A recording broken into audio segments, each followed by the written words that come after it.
the defenders. Yeah. We are the defenders. We are defenders of Zion. We are the defenders. We are defenders of Zion. This class right here is for unbelief. This class right here is for you and me. This class right here means everything. Everything that an Israelite needs to be. This class right here is for unbelief. This class right here is for you and me. This class right here means everything. Everything that an Israelite needs to be. No one told us life could get this hard. Everybody failed except the Lord. When I feel like I ain't coming through, I see these issues don't apply to you. Had to change my path, change my ways. All of this heart attack don't last always. The most I make us kings to serve as slaves. I'ma be an Israelite to the grave. We are the defenders. We are defenders of Zion. We are the defenders. Yeah.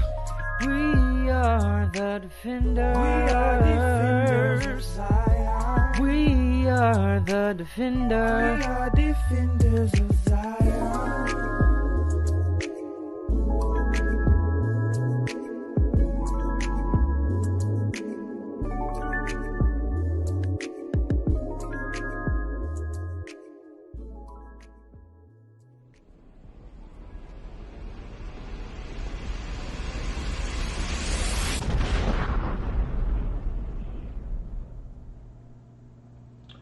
All right, shalom, Most High in Christ, blessed to everybody that's tuning in. Tonight's topic is the Feast of Dedication. All right. What we're gonna do tonight is we're gonna go over what the Feast of Dedication is. Okay, so whoever's new to the truth can get an understanding of what it is we're celebrating. All right, and how to observe the feast. And then tomorrow, Lord's will, we'll go a little deeper into the spiritual aspects of it. Okay. Let's open up with First Maccabees chapter 8. Right, First Maccabees chapter 8 and verse 18.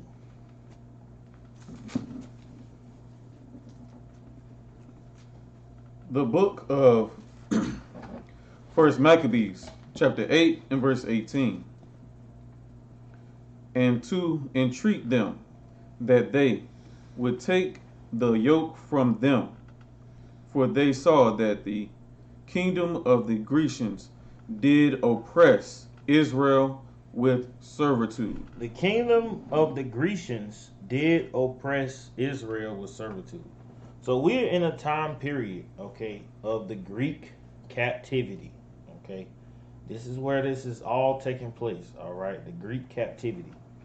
Right now, let's go to chapter 1. First Maccabees chapter 1, and let's read verse 1. The book of First Maccabees, chapter 1 and verse 1. And it happened after that Alexander, son of Philip. Alexander, son of Philip. Okay, this is the first king of the Grecians. Okay, this is taking place around 336 BC. Okay, come on. The Macedonian, who came out of the land of Chittim. Out of the land of Chittim, right? Let's talk about Cyprus. Okay, when it says and it happened, what it's showing you is this is a prophecy. A lot of people believe that the Apocrypha doesn't have any prophecy in it. Read that from the top. And it happened. You're wrong. Come on. After that, Alexander, son of Philip, the Macedonian, who came out of the land of Chittim, had smitten Darius, king of the Persians and Medes, that he reigned in his stead, the first over Greece. The first over Greece, right? Alexander, come on. And made many wars, and won many strongholds, and slew the kings of the earth. So when this man came on the scene, okay, when the Greeks came on the scene, right? They're starting a bunch of havoc. They're starting a lot of war. Okay, come on. And verse 3, and went through to the ends of the earth, and took spoils of many nations, insomuch that the earth was quiet before him, whereupon he was exalted, and his heart was lifted up. And his heart was lifted up. So it's saying that Alexander, the Greeks came on the scene, okay, and they went to war with all the nations, okay, and the earth was quiet before they started this uproar, okay, and Alexander ruled for 12 years. Okay, let's go to the book of Daniel. Let's turn to the book of Daniel. We coming right back. Right. Daniel chapter 7. And let's read verse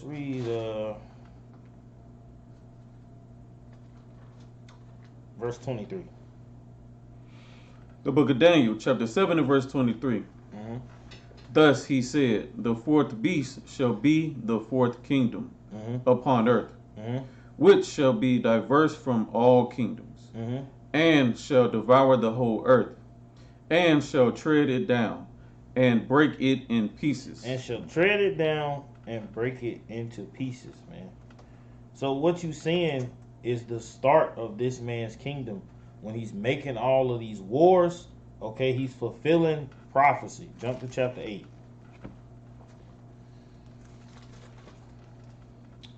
Daniel chapter 8 and verse 20. Yeah, read verse 20. The book of Daniel, chapter 8 and verse 20. The ram which thou sawest have two horns are the king of the Media and Persia. Right, so this ram is representing the Medo-Persian Empire. Come on. And the rough goat is the king of Grecia. The rough goat is the king of Grecia, right? This goat is talking about Alexander. Come on. And the great horn that is between his eyes is the first king. Is the first king, okay? This is the prophecy. When you read it in 1 Maccabees 1:1, and it says, and it happened. This is exactly what it's talking about, right? The prophecy of this king of Grecia, right? Come on. Verse 22. Now that being broken, whereas four stood up for it, 4 kingdoms shall stand up out of the nation, but not in his power. So what it's showing you is that after Alexander, right, you have 4 kingdoms that's going to rise up out of him, right? That's what it means when it say not of his power, because he's dead. Okay, come on. Verse 23. And in the latter time of their kingdom, when the transgressors are come to the full, a king of fierce countenance and understanding, dark sentences shall stand up, and his power shall be mighty, but not by his own power. See, it's still talking about the Greeks, but now it's going into this this dark, evil ruler that you see throughout the scriptures, Antiochus. Okay, come on. And he shall destroy wonderfully, and shall prosper, and practice, and shall destroy the mighty and the holy people. And shall destroy the mighty and the holy people. Come on. And through his policy. And through his policy. That's the key word, right? This policy is short for politics, man. This is where this stuff stemmed from. The beginning of the so-called white man's kingdom. Right? Come on. And through his policy also he shall cause craft to prosper. He shall cause craft to prosper. Right? Crafty counsel. Okay? This is when you set all these different rules up so far as the government, right? And you try to make your dictatorship look like a democracy. Come on. And through his policies also he shall cause craft to prosper in his hand, and he shall magnify himself in his heart, and by peace shall destroy many. And by peace shall destroy many, man. You know, this is how they get down, man. Planned Parenthood. You know, well, we gonna create welfare to help people. You know, it sounds good, but really what he doing is he's destroying. Okay, you know, yeah, we didn't give you your 40 acres and a mule, but we gave you equal rights. More, what more do you want? This is what we reading, man. Come on. He shall also stand up against the prince of princes, but he shall be broken without hand. He shall also stand up against the prince of princes, but he shall be broken without hand. This same system, that's what it's talking about, from the Greeks to the Romans to America. They all are under this same policy, right? They have the same tricks. And the scriptures is telling you about this. This is the Bible that we read, right? But see, when your pastor tell you, you know, God just love everybody. You know, don't worry about the ram and the horns, and don't worry about the beast the Bible speaks of, and you know, you just forget about the image of the beast, and you know, just love, brother. You know, Christ is just love. Man, that's the devil. You gotta understand. You need to know this stuff, right? Let's go back to First Maccabees, chapter 1, and let's read verse 4. The book of First Maccabees, chapter 1 and verse 4. And he gathered a mighty strong host, and ruled over countries and nations, and kings who became tributaries unto him. What this means is that the so-called white man went out and said, you know, all of y'all can fight with us, you know, as long as I'm in charge. You know, come on. Verse 5. And after these things he fell sick, and perceived that he should die. So this man went forth through all the kingdoms of the earth and made them pay taxes, right? And made them a part of his policy, right? And now it's saying he fell sick. Come on. Verse 6. Wherefore he called his servants such as were honorable, and had been brought up with him from his youth, and parted his kingdom among them, while he was yet alive. So now, go back to Daniel, because this is what we was reading about, right? Where it said he parted his kingdom unto them, right? Daniel 11 and 4.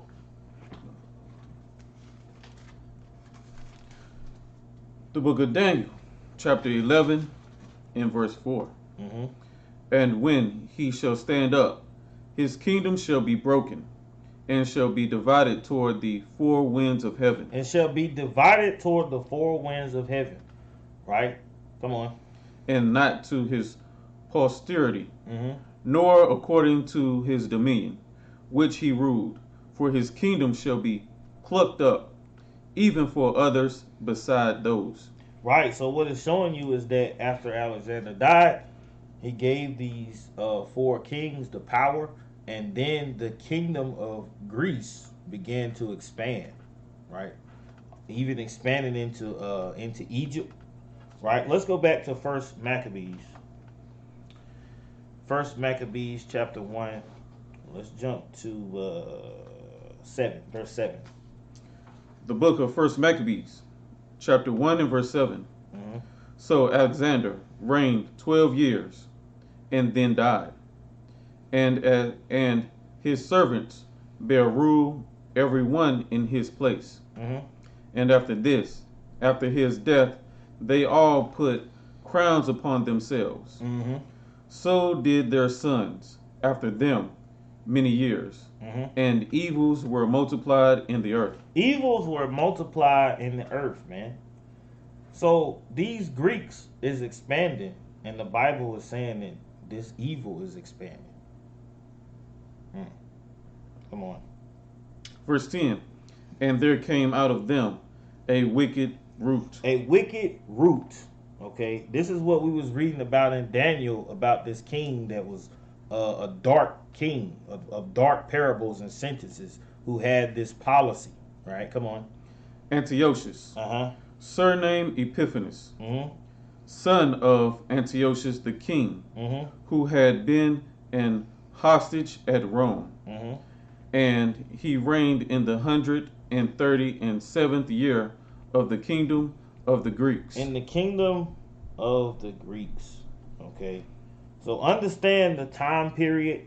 Understand who's in power. Right. We dealing with Antiochus. Okay. Jump down to verse 41.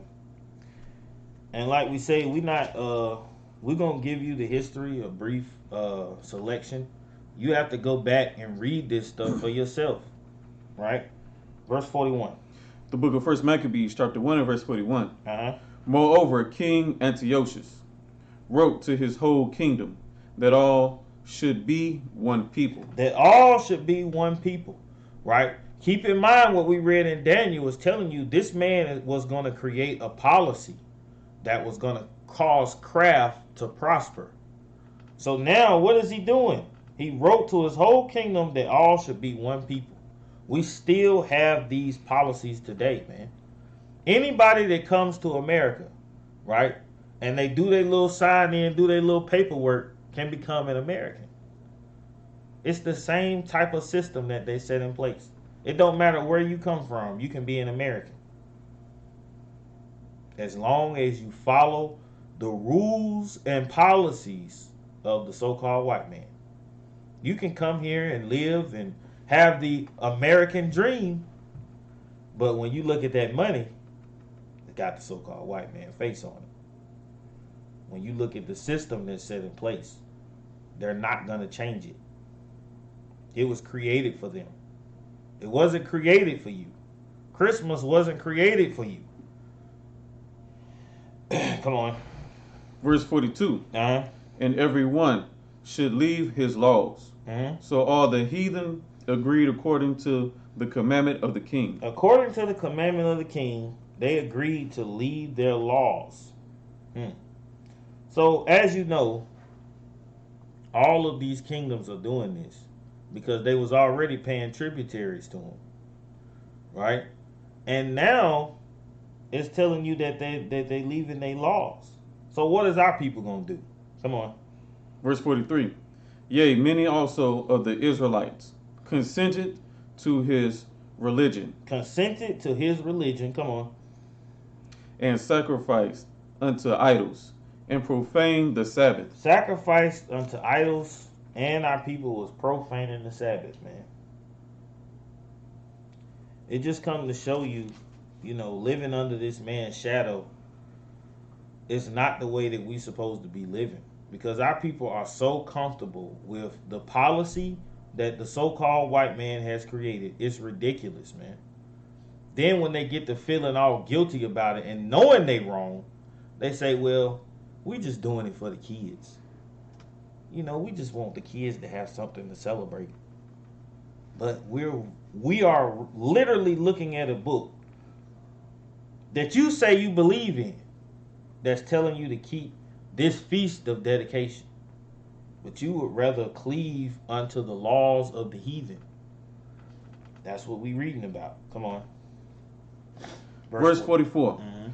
For the king had sent letters by messengers unto Jerusalem and the cities of Judah, that they should follow the strange laws of the land, and forbid burnt offerings and sacrifice and drink offerings in the temple, and that they should profane the Sabbaths and festival days. So now what's going on is the Greeks have taken over everything, and they moved onto our turf, and now they are enforcing their laws and their religion. And what is our people doing? They're saying y'all can't do those sacrifices no more. Y'all can't keep those Sabbath days no more. We shutting all your festivals down. Come on. Verse 46. and pollute the sanctuary and holy people. And pollute the sanctuary and holy people. Come on. Set up altars and groves and chapels of idols, and sacrifice swine's flesh and unclean beasts, that they should also leave their children uncircumcised, and make their souls abominable with all manner of uncleanness and profanation. So now, what's going on, man? You beginning to see all of our customs. We are basically being told, if you try to do any of this stuff, you're gonna be put to death. If you try to keep the Sabbath day, you're gonna be put to death. Come on. Verse 49.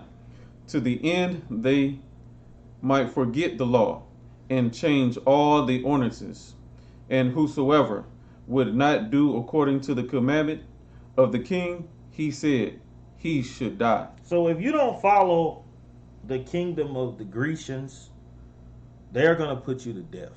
Okay, this is what's going on. They have now ran up into the temple of the Lord, and they are offering swine's flesh upon the Lord's altar. Come on. Verse 51.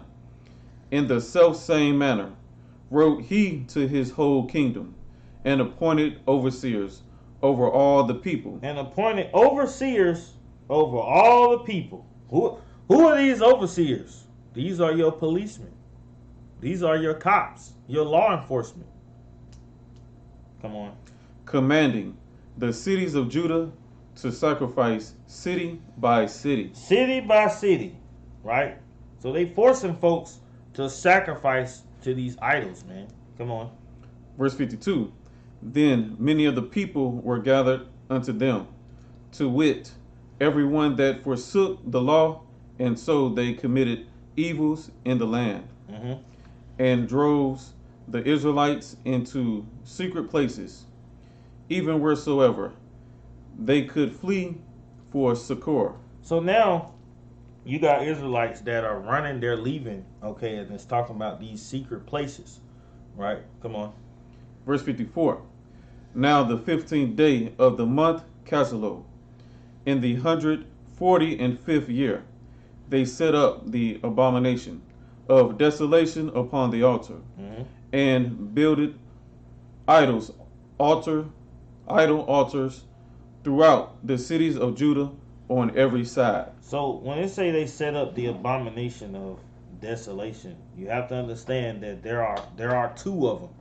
Okay, you have the one that is talking about right now, when they set up swine's flesh on the Lord's altar, and then you have 70 AD, okay, when they destroyed the temple. Okay, come on. Verse 55. And burnt incense at the doors of their houses and in the streets. And when they had rent in pieces the books of the law which they found, they burnt them with fire. So when the Greeks came in, you have to understand they were destroying our books, man. Right? We have many other books about our history and laws that have been destroyed. Understand that, right? We might have a class on that, talking about all these books. Now, when you go into, Jasher, Enoch, and Jubilees, we have proof that those are not our books. Okay, come on. Verse 57. And wheresoever was found with any the book of the testament, or if any consented to the law, the king's commandment was that they should put him to death. It's the same thing, in slavery. When they catch you reading, you get put to death. You get your back beat. Okay, come on. Verse 58. Thus did they, by their authority unto the Israelites, every month, to as many as were found in the cities. Now the 25th day of the month, they did sacrifice upon the idol altar, which was upon the altar of God. Verse 60. At which time, according to the commandment, they put to death certain women that had caused their children to be circumcised.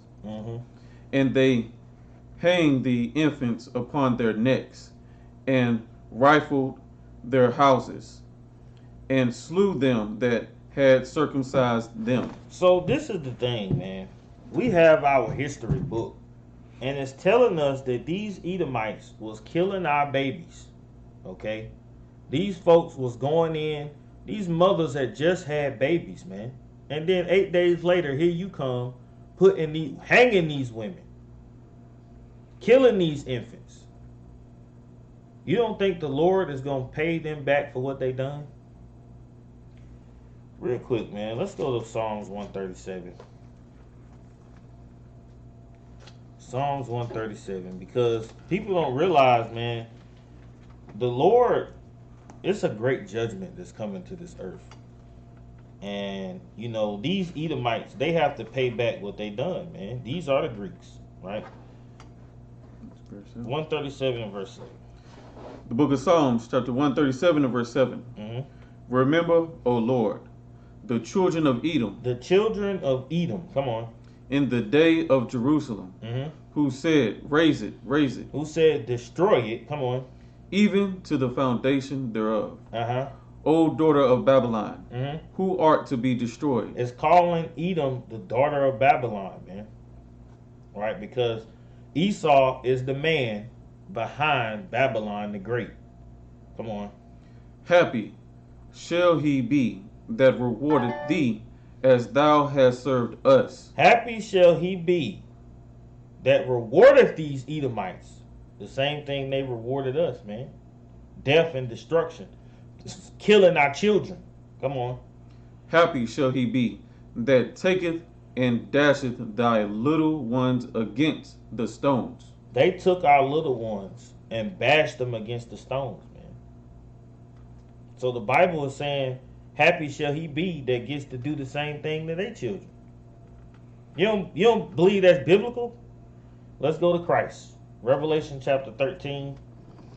And let's read verse 10. Let's go back to the Lord. The book of Revelation, chapter 13 and verse 10. Mm-hmm. He that leadeth into captivity. He that leadeth into captivity, come on. Shall go into captivity. This is Christ speaking this, man. This is a judgment. Come on. He that killeth with the sword. He that killeth with the sword, come on. Must be killed with the sword. You must be killed with the sword, man. Come on. Here is the patience and the faith of the saints. The patience and the faith of the saints. What this means is that the Lord's saints are patiently awaiting the chance where they can bash their little ones against the stones, man. This is what the New Testament says, man. So you have to ask yourself a question. Are you a saint of the Lord? Is the Bible say in your patience possess your souls? You'll quote that all the day long. But do you understand that it's a judgment coming for them bashing our little ones against the stones? Let's go to 2 Maccabees. Can't make this up, man. 2 Maccabees chapter 6.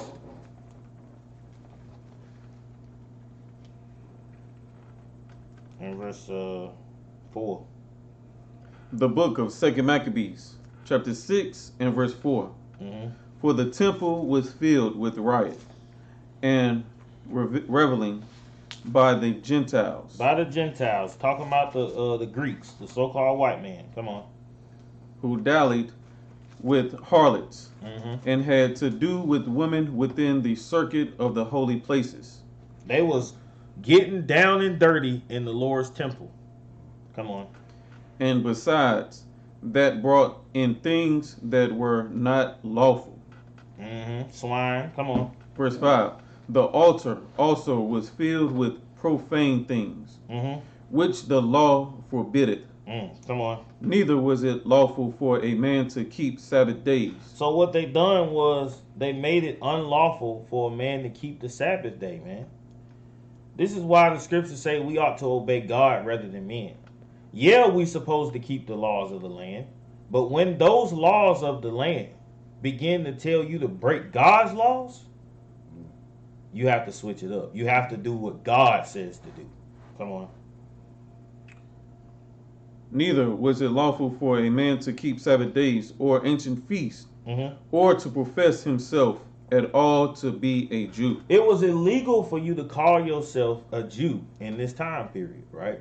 So let's not be simple. Okay, if you are in the Greek captivity, the Greeks are in rulership, okay? And they've appointed all to be one kingdom. And they are saying you can no longer call yourself a Jew or Israelite. What would you be calling yourself then? You would be calling yourself a Greek. So when you read in the Bible and it say to the Jew first and then to the Greek, why are you losing your mind? You don't understand that we went from the Greek captivity to the Roman captivity. They the same people. You ever heard of the Greco-Roman Empire?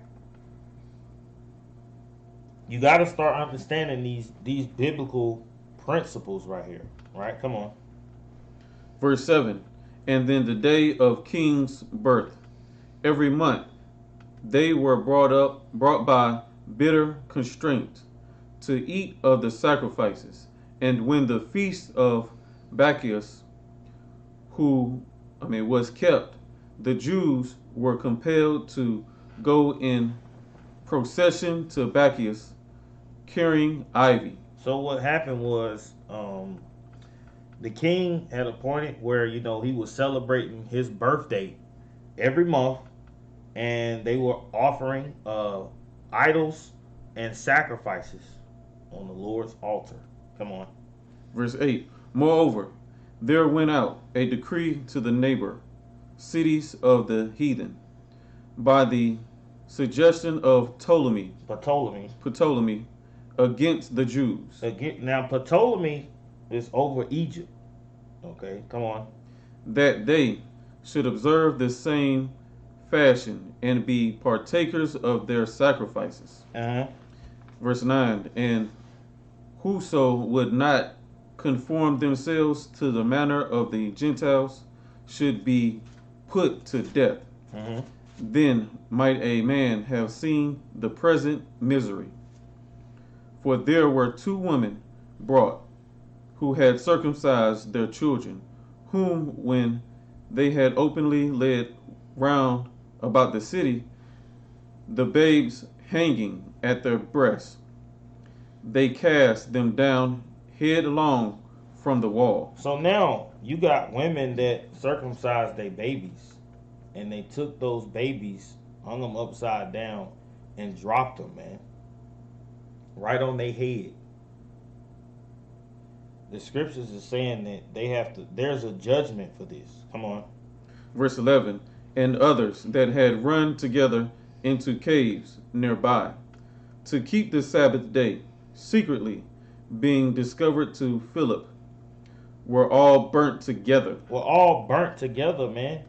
The Greeks had melting pots, giant pots, right? Where they would set the pots on fire and you would just be in there burning.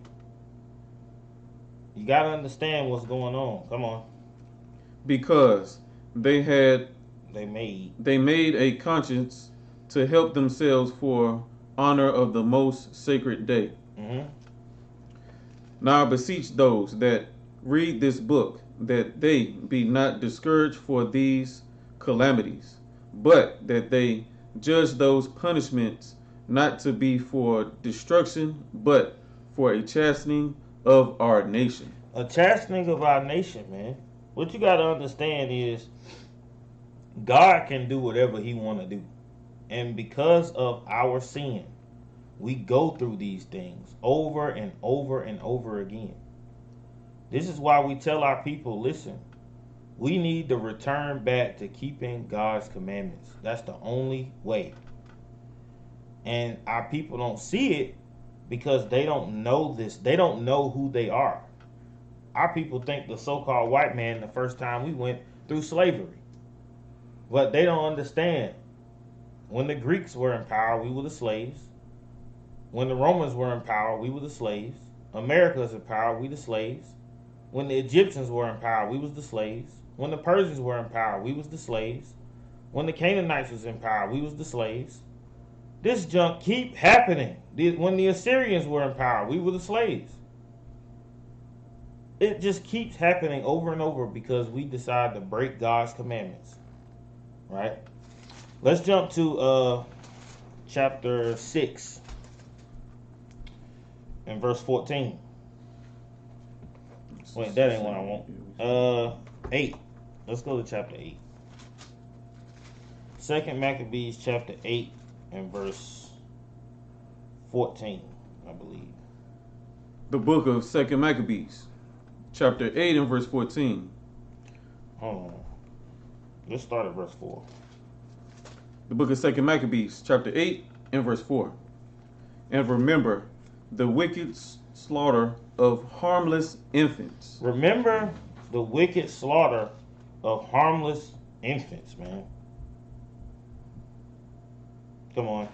And the blasphemies committed against his name, and that he would shew his hatred against the wicked. So at the end of the day, keep in mind, these things that, the nations have done, bro, the Lord is going to remember this stuff.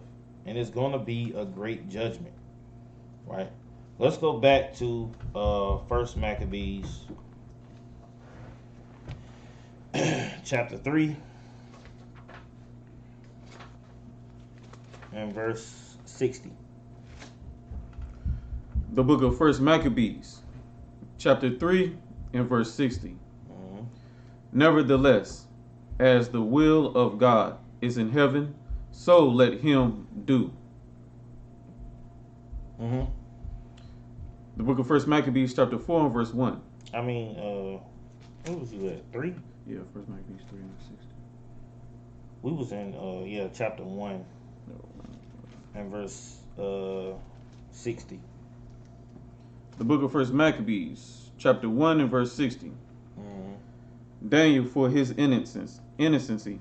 You in first? Chapter 1? Okay, my bad. Go back. 1st Maccabees chapter 1 and verse 60. The book of 1st Maccabees, chapter 1 and verse 60. At which time, according to the commandment, they put to the death certain women that had caused their children to be circumcised. Mm-hmm. And they hanged the infants about their necks, and rifled their houses, and slew them that they had circumcised them. Mm-hmm. Howbeit, many in Israel were fully resolved and confirmed in themselves not to eat any unclean thing. Mm-hmm. Wherefore they chose rather to die, that they might not be defiled with meats, and that they might not profane the holy covenant. So then they died. Mm-hmm. And there was very great wrath upon Israel. So what's happening is you beginning to see, okay, these Greeks, they coming in, right? They're killing our people. Okay, they not allowing us to keep our feast days. All right, they done profane the temple. They sacrificing swine's flesh and everything else. But now the scriptures is telling us that our people begin to take pride in who they are, man. And they would rather die than follow the laws of these other nations, man. They would rather die than to eat swine's flesh, to sacrifice anything on the Lord's altar. They would rather be put to death, right? Recognize the zeal that they are having, right? Our people don't have this type of zeal. Come on. 2 and 1. The book of 1st Maccabees, chapter 2 and verse 1. In those days arose Mattathias, the son of John, the son of Simeon, a priest of the son of Jorib, from Jerusalem, and dwelt in Modin. So now, there arose Mattathias. Okay? This is a mighty Israelite. Come on. Verse 2. And he had 5 sons, Johanan, called Cadius, Simon, called Desis, Judas, who was called Maccabeus, Eleazar, called Averon, and Jonathan, whose surname was Apophis. Mm-hmm. Verse 6. And when he saw the blasphemies that were committed in Judah and Jerusalem, he said, Woe is me! Wherefore was I born to see this misery of my people and of the holy city, and to dwell there when it was delivered into the hand of the enemy, and the sanctuary into the hand of strangers. And the sanctuary into the hand of strangers, man. It's talking about the temple, right? So the Greeks done came in and they done took over our land and put us in captivity. Okay, come on. Verse 8. Her temple is become as a man without glory.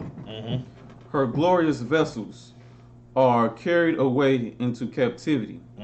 Her infants are slain in the streets. Her young men with the sword of the enemy. What nation hath not had a part in her kingdom, and gotten off her spoils? And gotten of her spoils. Man, listen.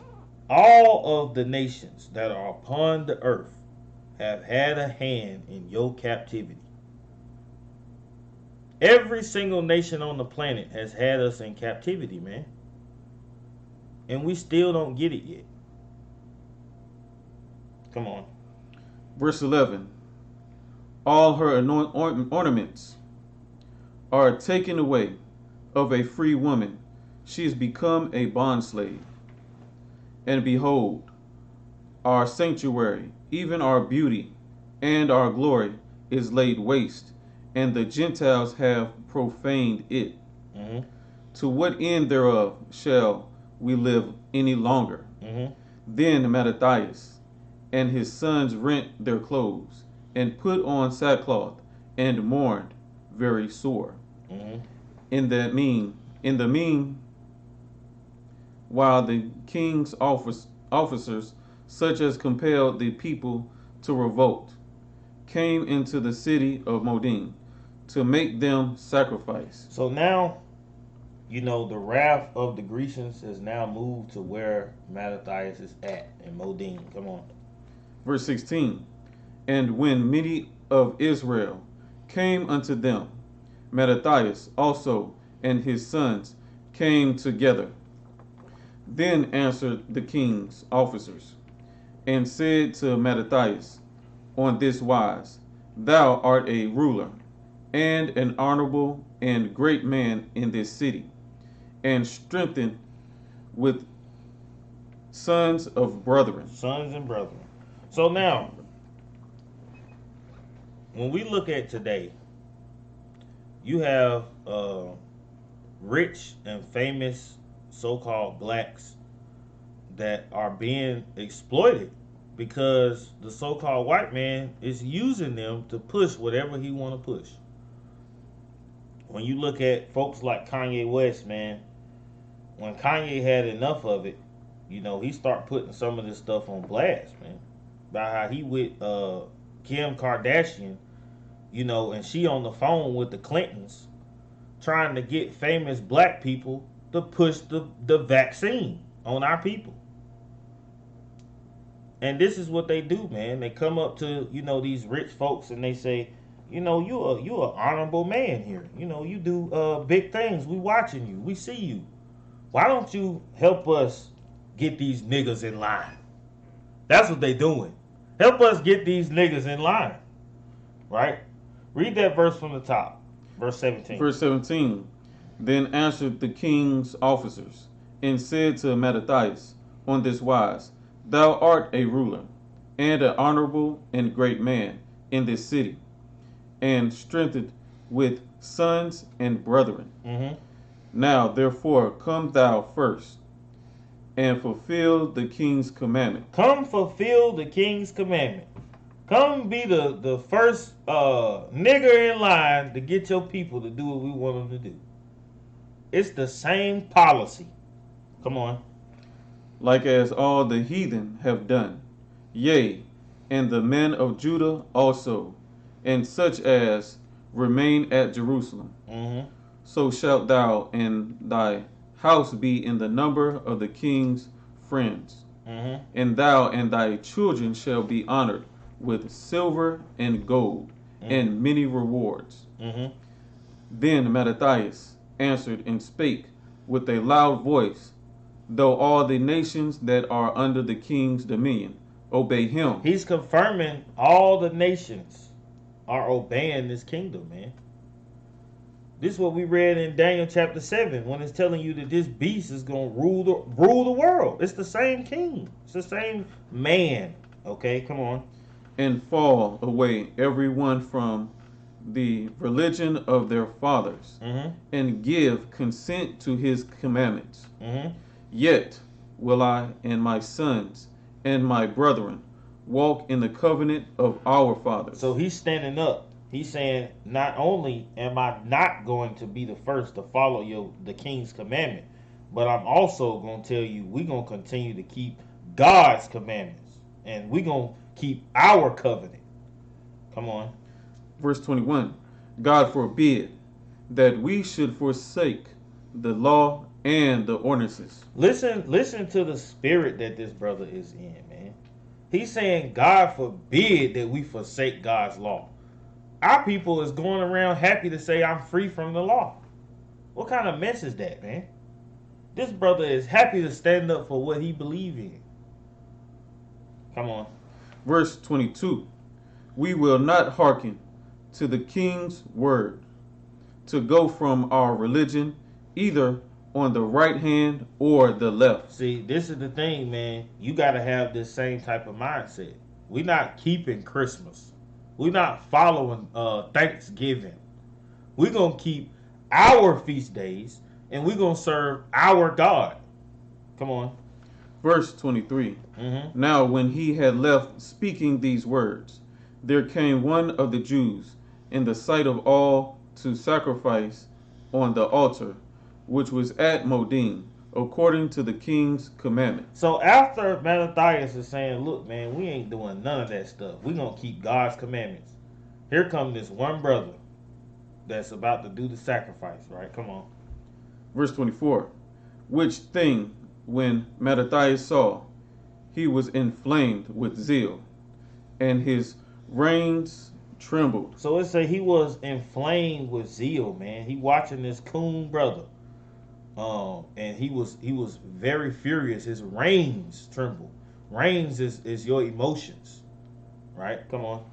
Neither could he forbear to show his anger according to judgment. Wherefore he ran and slew him upon the altar. This brother was about to sacrifice to these idols, man.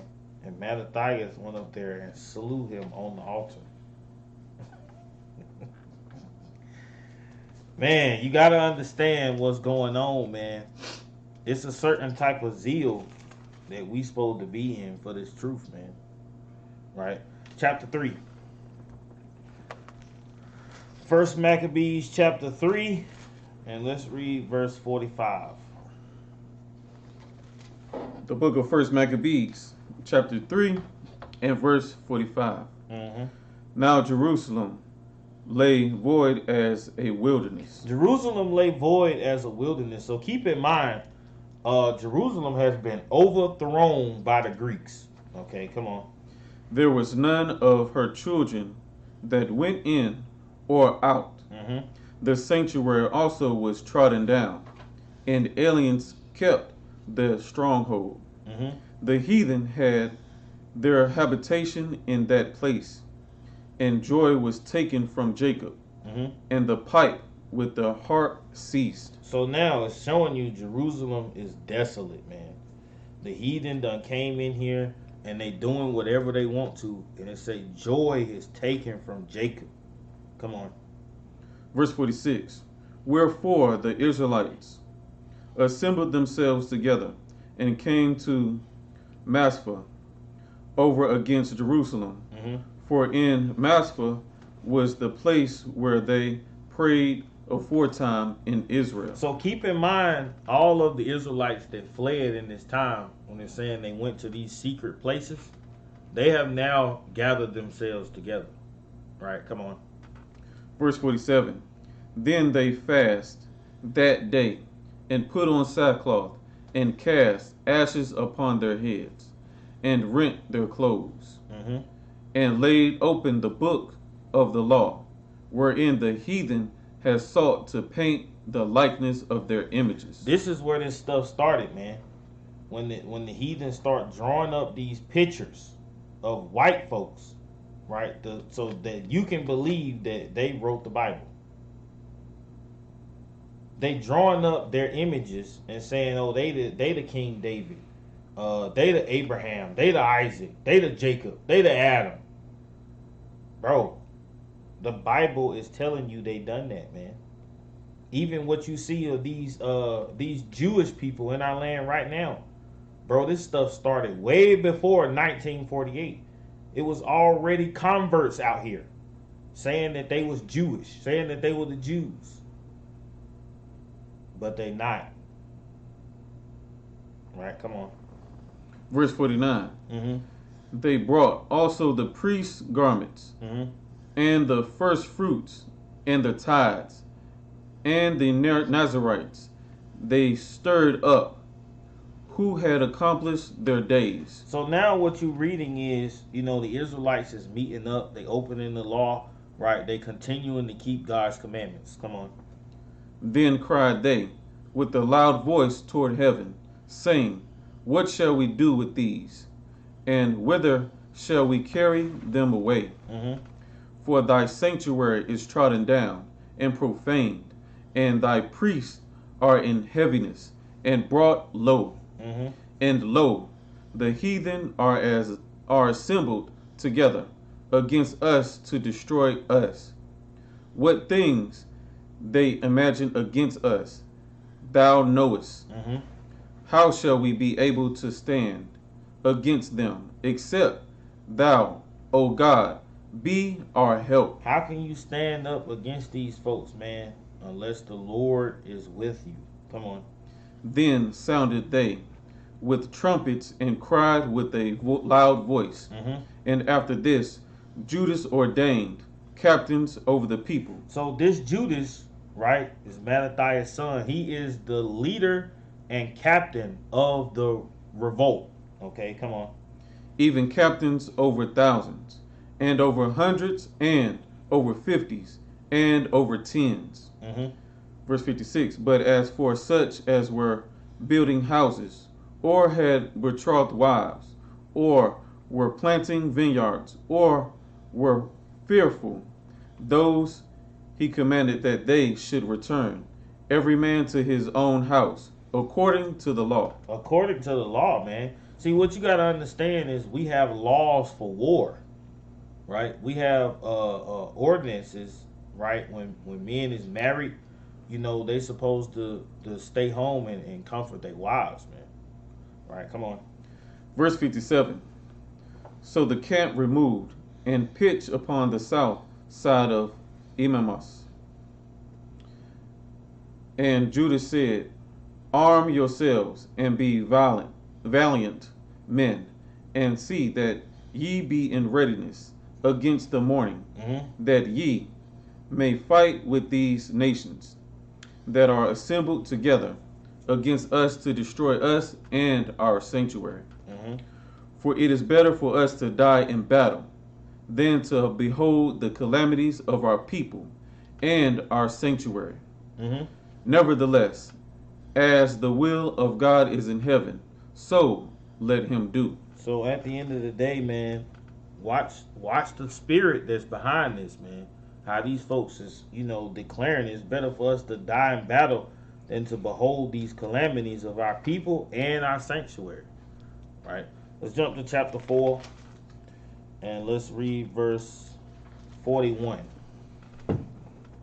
The book is First Maccabees, chapter 4 and verse 41. Mm-hmm. Then Judas appointed certain men to fight against those that were in the fortress, until he had cleansed the sanctuary. Mm-hmm.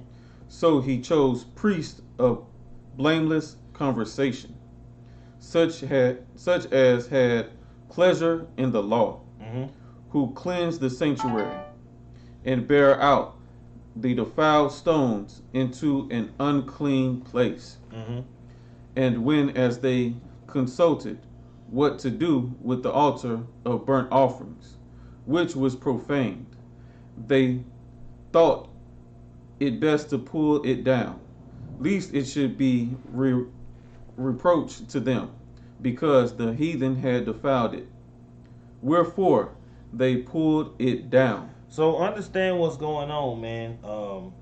The heathen was in our temple, okay? They was in our land, right? And Judas led the Israelites to battle and to take back our temple, okay?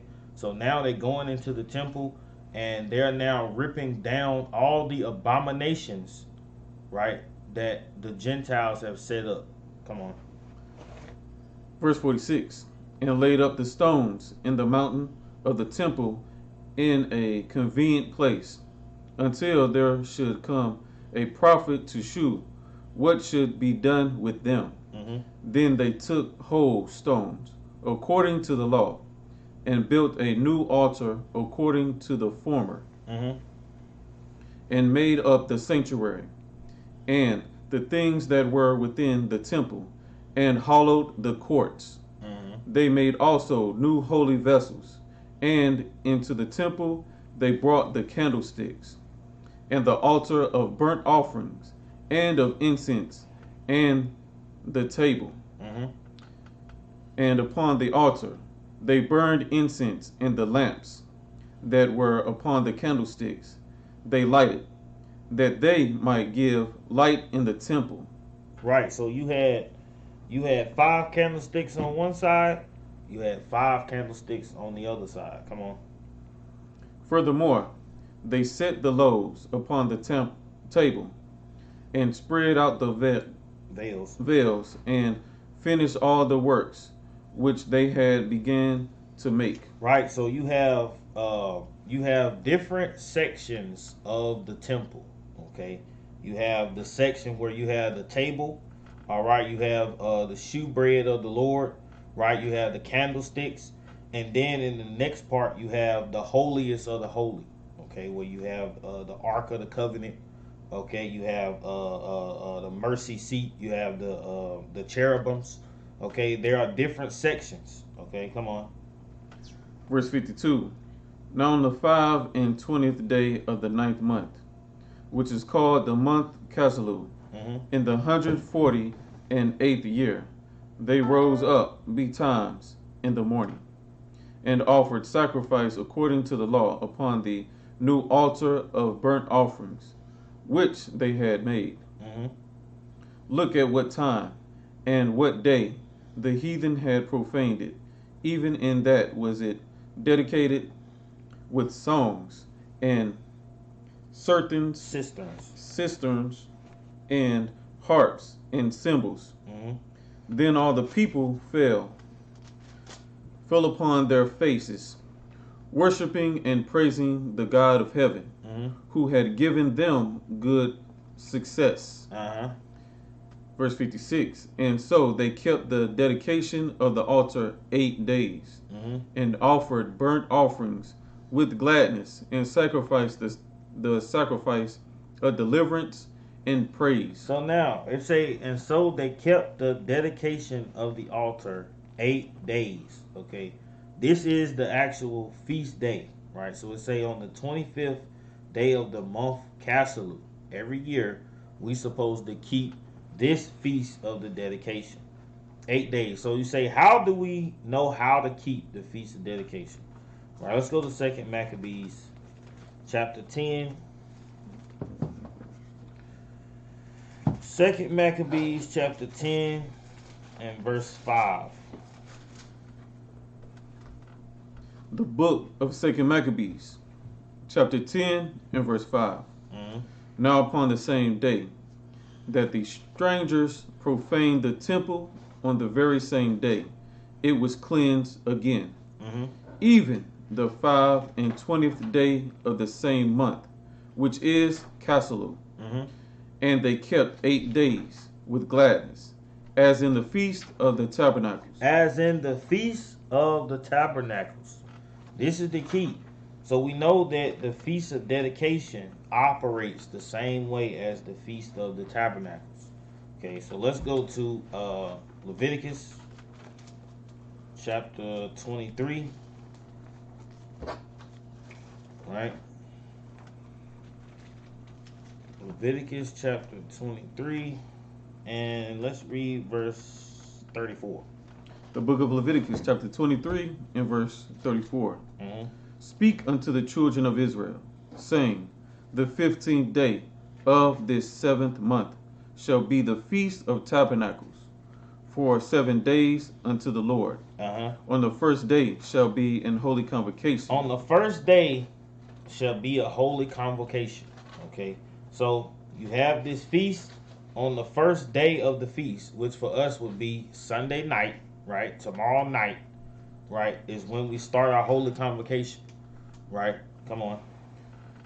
On the first day shall be an holy convocation. Ye shall do no servile work therein. Ye shall do no servile work therein. Okay, so on the Feast of Dedication, right, the first day is a Sabbath. So that'll be from Sunday night to Monday night. We have a Sabbath where there's no buying or selling, right? You can cook on the feast day, but no servile work. That means that we're not supposed to do the work that we get paid to do. Okay, come on. Verse 36. 7 days ye shall offer an offering made by fire unto the Lord. On the 8th day. On the 8th day. Okay, so the last day of the feast. Come on. Shall be an holy convocation unto you. Shall be a holy convocation unto you. Right, so we start the feast Sunday night. Okay. The next Sunday night begins our Sabbath for that 8th day. Okay, come on. And ye shall offer an offering made by fire unto the Lord. It is a solemn assembly, and ye shall do no servile work therein. Right, so now you have this 8-day feast. On the first day you have a convocation, and then the last day you have a convocation. Okay, that's how you observe it. Okay, now let's go to Nehemiah real quick, just to show folks how this works. Nehemiah chapter 10, and let's read verse 31.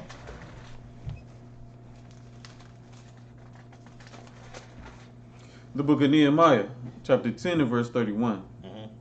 And if the people of the land bring ware of any victuals on the Sabbath day to sell, that we would not buy it on them on the Sabbath, or on the holy day. Or on the holy day, man.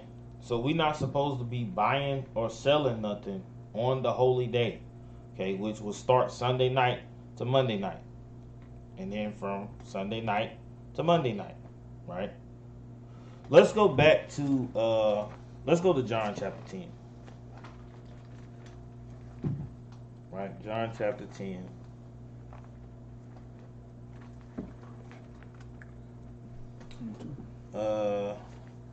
Yeah, but let me look at my thing real quick. Make sure I'm telling folks right.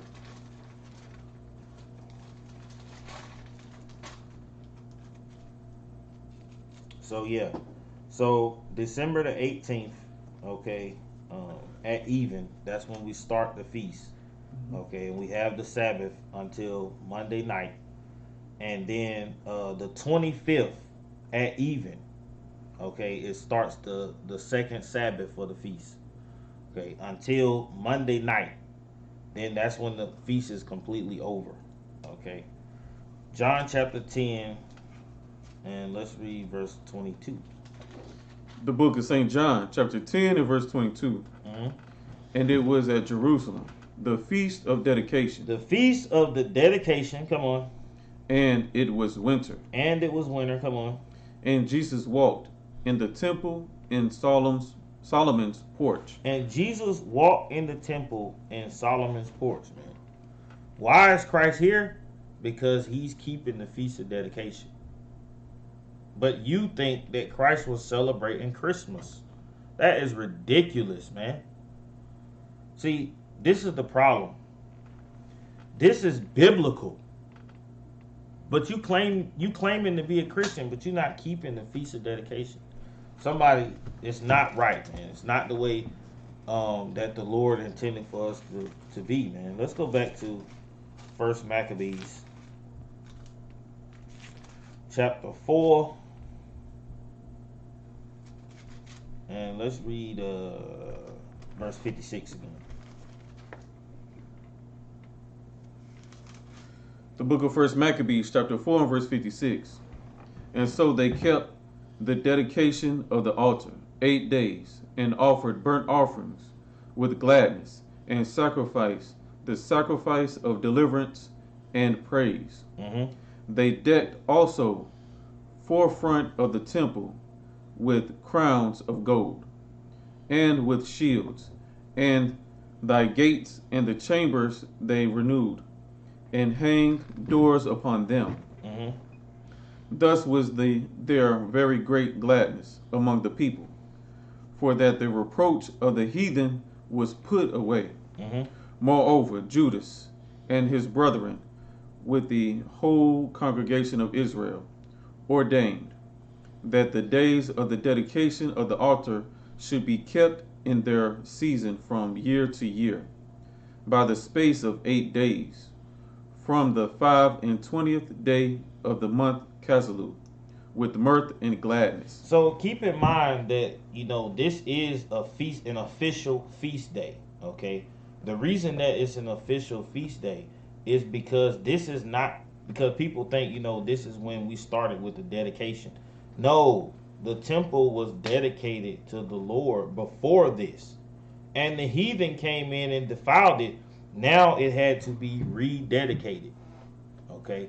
This is why we keep the Feast of Dedication. Okay, come on. Verse 60.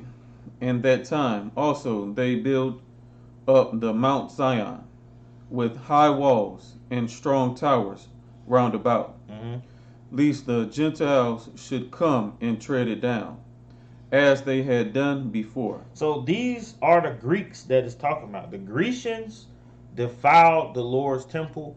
And now it's saying that they had to set up these high walls, these garrisons to protect it, lest they came back, lest the Greeks come back. Come on. Verse 61. And they set their garrisons to keep it, and fortified Bethsura to preserve it, that the people might have a defense against Idumea. What is it calling the Greeks? Idumea. Idumea, man. This is Edom. It's talking about Esau, right? And it's showing you that these Greeks are those Gentiles that defiled the temple. They are Idumeans. They come from the lineage of Esau. You have to understand what the scriptures is telling you, man. Calling them Idumeans. But you got people out here acting like we don't know who these people are. The Bible tell you who these people are. They the devil, man. Right? Let's go to Joshua real quick. Joshua chapter 22.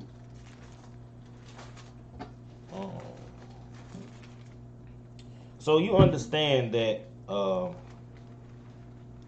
temple had to be rededicated, okay? And they built this new altar.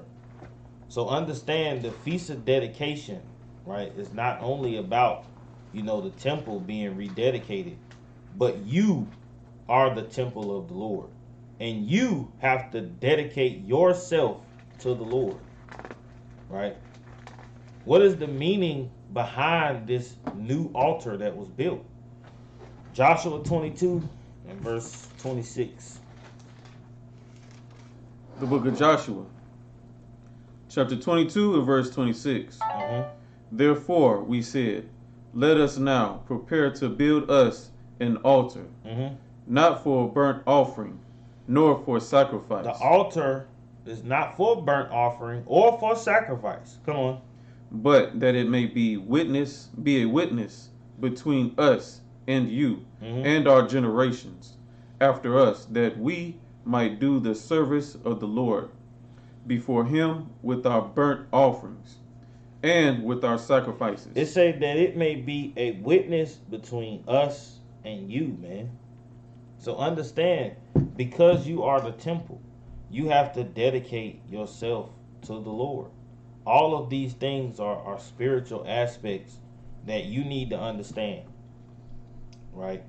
So, you know, we hope that you will read this stuff for yourself. Hopefully you got a brief understanding tonight. The book of Acts, chapter 5 and verse 29. The book of Acts, chapter 5 and verse 29. Then Peter and the other apostles answered and said, we ought to obey God rather than men. And we're going to obey God rather than men every single day, man. And with that, we say, shalom.